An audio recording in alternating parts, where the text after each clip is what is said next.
Hi, മാളവികയാണേ. ഇന്ന് നമുക്ക് പനി പിടിച്ച ദിവസത്തെ ഷൂട്ടിൻ്റെ വിശേഷം കണ്ടാലോ. ഇതാണ് കേട്ടോ നമ്മുടെ ഷൂട്ടിംഗ് ലൊക്കേഷൻ. കൊല്ലത്താണേ. അങ്ങനെ ഞാനും സച്ചുൻ്റെ ക്യാമറയൊക്കെ ആയിട്ട് ഇറങ്ങിയിട്ടുണ്ട് കേട്ടോ. ഔട്ട്ഡോർ ഷൂട്ടൊക്കെ നൈസായിരുന്നു കേട്ടോ. അവർ നല്ല കപ്പിളായിരുന്നു, നന്നായിട്ട് കോപ്പറേറ്റ് ഒക്കെ ചെയ്തു. പക്ഷേ എനിക്ക് ഒട്ടും വയ്യായിരുന്നടാ. കുറച്ച് ദിവസമായിട്ട് നല്ല ഓട്ടം അല്ലായിരുന്നോ. അതിൻ്റെ കൂടെ ഗുരുവായൂർ പ്രോഗ്രാമും എല്ലാം കൂടെ ആയപ്പോൾ ഫുൾ പനിയായി. അങ്ങനെ ഇവിടെയാണ് കേട്ടോ നമ്മൾ ഫുഡ് കഴിക്കാൻ വന്നത്. വളരെ രാവിലെ ആയതുകൊണ്ട് അവിടെ കുറച്ച് ഐറ്റംസേ ഉണ്ടായിരുന്നുള്ളൂ കഴിക്കാൻ. സച്ചു ആണെങ്കിൽ പുട്ടും ബീഫും പറഞ്ഞേ, ഞാൻ ഇഡ്ഡലി സാമ്പാറും. അതെ, ഫുഡൊക്കെ വന്നേ അവിടെ സെൽഫ് സർവീസ് ആയിരുന്നു കേട്ടോ. അങ്ങനെ അതൊക്കെ എടുത്തുകൊണ്ട് വന്ന് നമ്മൾ ഫുഡൊക്കെ കഴിച്ചേ. കുറച്ച് വെയിറ്റ് ചെയ്തിരുന്നെങ്കിലും അത്യാവശ്യം നല്ല ഫുഡായിരുന്നു കേട്ടോ. പിന്നെ നല്ല വിശപ്പും ഉണ്ടായിരുന്നടാ. അത്ര രാവിലെയല്ലേ വീട്ടിൽ നിന്ന് ഇറങ്ങിയത്. അങ്ങനെ അതൊക്കെ കഴിഞ്ഞ് ഞങ്ങളുടെ ഓഡിറ്റോറിയത്തിലെത്തി പണിയൊക്കെ തുടങ്ങി. ഞാൻ പിന്നെ ക്യാമറ ലൈറ്റൊക്കെ ചെക്ക് ചെയ്തിട്ട് സച്ചുവിൻ്റെ ലൈൻ കൊടുത്തു കേട്ടോ. ബാക്കിയെല്ലാം സച്ചുവാണ് എടുത്തത്. എനിക്കാണെങ്കിൽ പിന്നെ തലയൊക്കെ കറങ്ങാൻ തുടങ്ങി.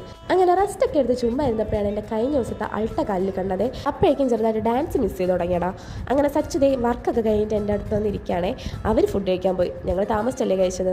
അങ്ങനെ അവർ ഫുഡൊക്കെ കഴിച്ചു വന്ന് ബാക്കിയുള്ള ഷൂട്ടും കഴിഞ്ഞ് ഞങ്ങളിതേ പാക്ക് ചെയ്ത് ഇറങ്ങുകയാണ് കേട്ടോ. അപ്പോൾ അത്രയേ ഉള്ളൂ. ബൈ.